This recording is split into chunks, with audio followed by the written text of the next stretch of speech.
you remember that Malaysia didn't get to host any Taylor Swift concerts like Singapore or Australia. But if we did, we might be surprised at who will attend. Because a news article in Australia, they actually said that not only young fans will attend, but also middle-aged fans, people in their 40s or 50s or 60s. And the reason why older people also like her songs is because actually her words connect deeply with people's feelings. So here's what one Gen X fan said about her lyrics. It's so easy to remember the feelings her lyrics conjure up. It's easy to put yourself right back into her shoes. She writes for herself, but also for all of us, no matter your age or where you are in your own life. So people feel Taylor's songs' words are like their own words. Her feelings are like our feelings. And it's like she's singing our words. So that's what made her songs popular. But what feelings might we feel from her songs? What emotions do they express? In the next few minutes, we're going to look at her top 4 songs on Spotify. And we'll see songs that show her being confident and in control. But also songs that show her struggling with complexities of life. Things that we ourselves might feel as well. So let's start with the most popular song, Shake It Off. I'm not going to try and sing it to you. I'm a bad singer. But here's a song about her confidently shaking off other people's expectations of her. She sings, I stay out too late, got nothing in my brain. That's what people say, that's what people say. I go on too many dates, but I can't make them stay. At least that's what people say, that's what people say. These are expectations, aren't they? But she doesn't care.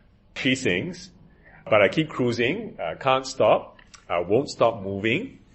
It's like I got this music in my mind saying it's gonna be alright. Because the players are gonna play. The haters are gonna hate. Baby, I'm just gonna shake it off. So she's not gonna let expectations affect her. Don't know whether that's easy or hard to do, but she's gonna be confidently in control of her own life. And we might do something similar as well. We shake off the expectations of our parents, whatever our parents hope that we will be. We'll say, no, we don't want to do that. We shake off expectations of our society, or we let go of expectations of our culture. We want to exercise control of our own lives. So another confident area of control is Taylor Swift's love life. My wife's favorite Taylor Swift song is Blank Space. And here's what Taylor sings. Because we are young and we are reckless, we'll take this way too far. It'll leave you breathless or with a nasty scar. I got a long list of lovers. They'll tell you I'm insane. But I've got a blank space, baby. And I'll write your name. In other words, Taylor can easily break up with someone and write his name on an ex-lover's list. I'm glad my wife hasn't sung this song directly to me just yet. But at the same time, while she's confident in having control over her love life, we and Taylor also know that love life and breakups are not always easy, are they? In the song Cruel Summer, she sings, I'm drunk in the back of the car. I cried like a baby coming home from a bar. Said I'm fine, but it wasn't true. I don't want to keep secrets just to keep you. I snuck in through the garden gate every night that summer just to seal my fate. And I screamed for whatever it's worth. I love you. Ain't that the worst thing you ever heard? So she sings about a relationship, a love relationship that's there but also not quite there. She loves him, but he's going to break up with her. She thinks that it's okay, it's cool. That's what I tell him. No rules in breakable heaven. But this is a cruel summer with you. That's what she really feels. She feels the pain, the agony, the cruelty of love cut short. Love life isn't so easily controllable. can be quite complex, and like her, we might have struggled, hurt by love as well. One last song, and it's Taylor's most honest song, and it's called Anti-Hero. Here she explores her insecurities, her life becoming too big, not feeling like she's a person anymore, and she hates lots of things about herself. So she sings, "It's me, hi, I'm the problem, it's me." At tea time, everybody agrees. I'll stare directly at the sun, but never in the mirror. It must be exhausting, always rooting for the anti-hero. So life for her is complex. She feels it. She feels like she's the problem. And at the same time, you can see that she's trying to shake off expectations or struggle with painful love or feeling insecure. Perhaps life has been complex for you too. Feeling like you're the problem in your family, or there's too much expectations at work, or a breaking up after many, many years together with someone. So perhaps you will feel tired from all those burdens. Perhaps you feel exhausted or burnt out. And now actually her words really do feel like your own words. But is there any hope?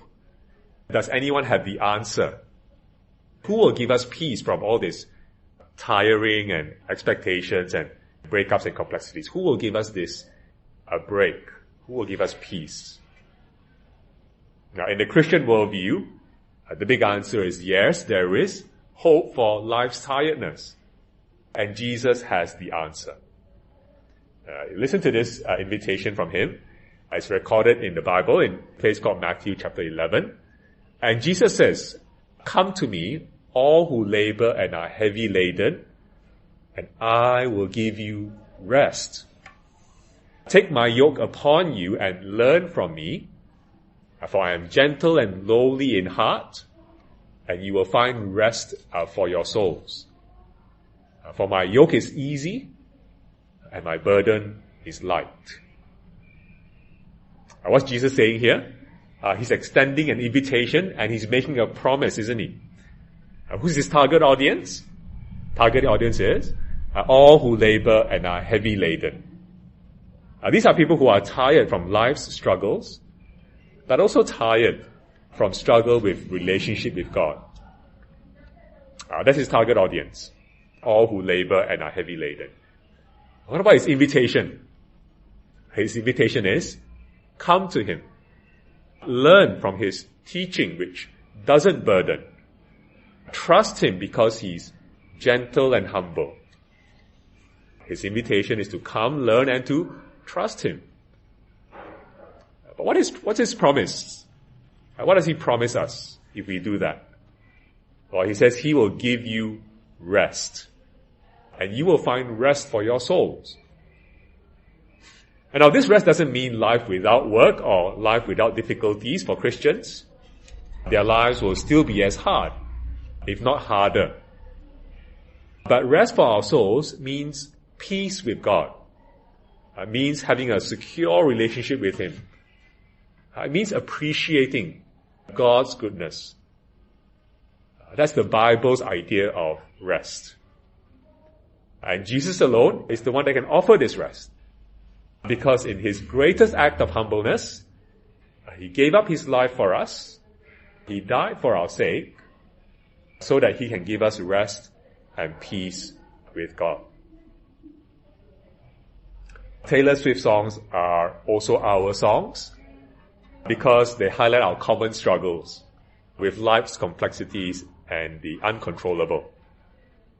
But we see here the answer is found in Jesus and his great promise of rest. So I hope you get a chance to consider his invitation. Consider coming to him.